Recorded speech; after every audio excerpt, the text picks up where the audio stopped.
السلام علیکم ورحمۃ اللہ وبرکاتہ۔ میرے نہایت ہی قابل احترام بہنوں، بھائیوں، دوستوں اور بزرگوں، میں اللہ تعالیٰ کے فضل و کرم سے اور آپ سب کی دعاؤں سے بالکل خیریت سے ہوں، اور اللہ تعالیٰ سے امید ہے کہ آپ سب بھی خیریت سے ہوں گے۔ آج آپ دیکھ رہے ہوں گے کہ میں نے گرم ٹوپی اور جیکٹ بھی پہنی ہوئی ہے، تو کوئٹہ میں شدید سردی کی لہر شروع ہو چکی ہے، اس لیے گرم لباس ہم نے نکال لیا ہے اور پہننا شروع کر دیا ہے، اور اس کے ساتھ ساتھ ہیٹر بھی چلنے شروع ہو گئے ہیں۔ تو کوئٹہ کی جو سردی ہے وہ تو آپ سب کو پتہ ہے کہ بہت زیادہ سخت سردی بھی ہوتی ہے اور خشک ہوتی ہے، اور بہت زیادہ نقصان دہ سردی ہے، اس لیے اپنی حفاظت خود کرنی چاہیے۔ اپنے آپ کو اچھی طرح سردیوں میں اپنے کان، اپنی چیسٹ وغیرہ سارا کچھ اس کو لپیٹ کے رکھنا چاہیے تاکہ سردی سے سب محفوظ رہیں۔ میری اللہ تعالیٰ سے دعا ہے کہ اللہ تعالیٰ آپ سب کو صحت اور تندرستی عطا فرمائیں، اور سب کے قرضوں کو غیب کے خزانوں میں سے اللہ تعالیٰ ان کی ادائیگی کا بندوبست فرمائیں، اور جتنے میرے بہن بھائی دوست اولاد کی نعمت سے محروم ہیں، اللہ تعالیٰ ان کو نیک اور صالح اولاد عطا فرمائیں، اور جن کی اولاد ہے اللہ تعالیٰ ان کو نیک اور صالح بنائے۔ آج میرے ساتھ میرے بیٹے محمد بھی موجود ہیں، ایک دفعہ پہلے بھی آپ کی ان سے ملاقات ہو چکی ہے۔ آپ سے گزارش ہے کہ آپ میرے بچوں کے لیے اور اپنے اور سب جتنے میرے بہن بھائی دوست بزرگ مجھے دیکھ رہے ہیں سن رہے ہیں، ان کے بچوں کے لیے دعا فرمائیں کہ اللہ تعالیٰ ان سب کو نیک اور صالح بنائے، اور اللہ تعالیٰ ان کو کامیابیاں عطا فرمائے، آمین ثم آمین۔ تو میرے بہنوں بھائیوں، آج کا قصہ کچھ اس طرح ہے کہ اپنی عبادت پر اور نیک کاموں پر انسان کو ناز نہیں کرنا چاہیے۔ قصہ اس طرح ہے کہ ایک شخص تھا بنی اسرائیل میں، تو وہ بہت ہی عبادت گزار تھا، اور اس نے اپنے تمام گھر بار، اپنے رشتہ داروں کو، گھر والوں کو، دنیا کے ہر کام کو چھوڑ چھاڑ کر وہ سمندر کے درمیان میں ایک خطہ تھا، اس میں جا کر رہنے لگ گیا اور عبادت شروع کر دی۔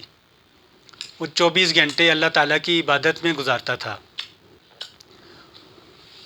اللہ تعالیٰ نے اس کے لیے وہاں پر ایک انار کا درخت اگا دیا، اور ساتھ ہی ایک چشمہ میٹھے پانی کا جاری فرما دیا۔ وہ 24 گھنٹوں میں ایک انار کا پھل کھاتا تھا اور ساتھ ہی ایک گلاس پانی کا پیتا تھا۔ 500 سال تک وہ وہاں پر عبادت کرتا رہا، اور انار کھا کر اور میٹھا پانی پی کر اپنا گزر بسر کرتا تھا۔ 500 سال بعد جب اس کی موت کا وقت آیا، تو ملک الموت جب اس کے پاس آئے تو اس نے کہا کہ مجھے اس حالت میں میری موت آئے کہ میں سجدے کی حالت میں ہوں، اور میری میت کو مٹی وغیرہ ہر چیز اس پر حرام کر دی جائے، اور قیامت تک میں سجدے کی حالت میں ہی رہوں۔ تو اللہ تعالیٰ نے اس کی اس دعا کو قبول فرمایا، اور سجدے کی حالت میں اس کی روح کو قبض کیا، اور اس کی میت کو اللہ تعالیٰ نے اس طرح محفوظ فرمایا کہ قیامت تک اس جگہ پر جہاں پر اس کی میت پڑی ہوئی ہے سجدے کی حالت میں، وہاں پر کوئی بندہ بھی نہیں پہنچ سکے گا۔ جب قیامت آئے گی تو اس کو بارگاہ الہی میں حاضر کیا جائے گا، تو اللہ تعالیٰ فرشتوں سے پوچھیں گے کہ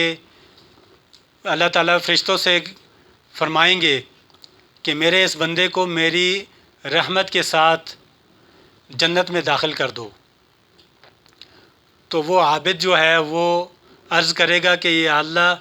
مجھے میری عبادت کے ذریعے، میری عبادت کی وجہ سے جو میں نے 500 سال تک آپ کی عبادت کی ہے، اس کے ذریعے مجھے جنت میں داخل کر دیں۔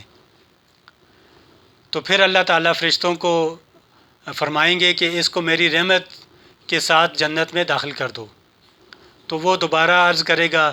کہ یا اللہ، میں نے جو 5 سال بغیر ریاکاری کے، بغیر کسی کے دکھلاوے کے عبادت کی ہے، مجھے اس وجہ سے جنت میں داخل کر دیں۔ تو اللہ تعالیٰ فرمائیں گے کہ اس کا میری نعمتوں کے ساتھ موازنہ کرو، اس کی عبادت کا میری نعمتوں کے ساتھ موازنہ کرو۔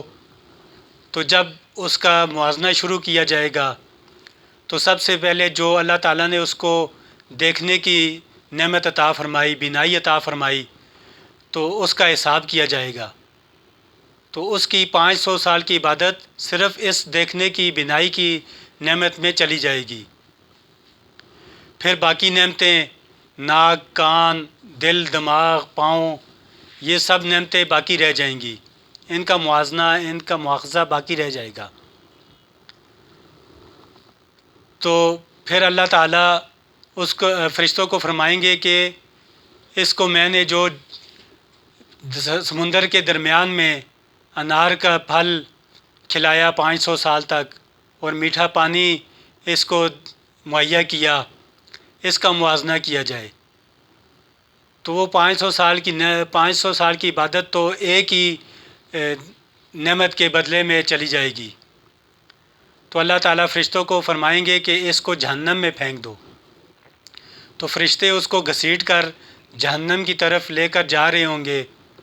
تو وہ چیخے گا، چلائے گا اور اللہ تعالیٰ سے عرض کرے گا کہ یا اللہ،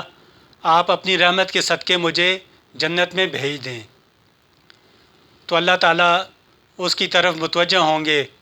اور اس کو اللہ تعالیٰ فرمائیں گے کہ میں نے تجھے اتنے خطرناک سمندر میں،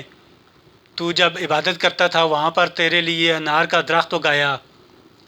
اور تیرے لیے پانی کا چشمہ جاری کیا، اس کا تو حساب باقی رہتا ہے، اس کا حساب کون دے گا؟ تو وہ پھر آخرکار بولے گا کہ اے اللہ رب العزت، آپ اپنی رحمت کے صدقے ہی مجھے جنت میں داخل کر دیں۔ آپ کی رحمت کے سوا کوئی دوسری چیز نہیں ہے جو کہ مجھے جنت میں داخل کر سکے۔ تو پھر اللہ تعالیٰ اس کو اپنی رحمت کے صدقے جنت میں داخل کر دیں گے۔ تو سامعین کرام، ہمیں اس سے یہ سبق ملتا ہے کہ ہمیں اپنی عبادت، نماز، روزہ، حج، زکوٰۃ پر ناز نہیں کرنا چاہیے، کیونکہ اللہ تعالیٰ نے ہمیں جو نعمتیں دی ہیں، ہم ساری زندگی ان کا حساب نہیں دے سکتے۔ صرف ایک گھونٹ پانی کا بھی حساب ہم نہیں دے سکتے۔ تو اللہ تعالیٰ نے ہمیں ہر قسم کی نعمتیں عطا فرمائیں، ہمیں دیکھنے کی نعمت اللہ تعالیٰ نے عطا فرمائی، سننے کی اور کھانے کی اور سوچنے کی، یہ ساری نعمتیں اللہ تعالیٰ نے ہمیں عطا فرمائی ہیں، ہم ان کا حساب بالکل نہیں دے سکتے۔ تو اس لیے میرے بہنوں بھائیوں، ہمیں چاہیے کہ ہم ہر وقت اللہ تعالیٰ کی نعمتوں کا شکر ادا کرتے رہیں، اور اگر جتنی بھی اللہ تعالیٰ نے ہمیں نعمتیں دی ہیں ان کو سوچ کر، ہر نعمت کو سوچ کر اللہ تعالیٰ کا شکر ادا کریں، اور اپنی عبادت پر استغفار کرنی چاہیے کہ پتہ نہیں ہماری عبادت قبول ہوتی ہے یا نہیں ہوتی ہے۔ تو میرے بہنوں بھائیوں، میری آپ سب سے گزارش ہے کہ آپ سب دعا کریں کہ اللہ تعالیٰ مجھے بھی جو کہا سنا اس پر عمل کرنے کی توفیق عطا فرمائیں، اور میرے جتنے بھی سننے والے، دیکھنے والے بہن بھائی، بزرگ، دوست ہیں، اللہ تعالیٰ ہم سب کو اس پر عمل کرنے کی توفیق عطا فرمائے۔ والسلام، آپ کا بھائی عبد الوحید۔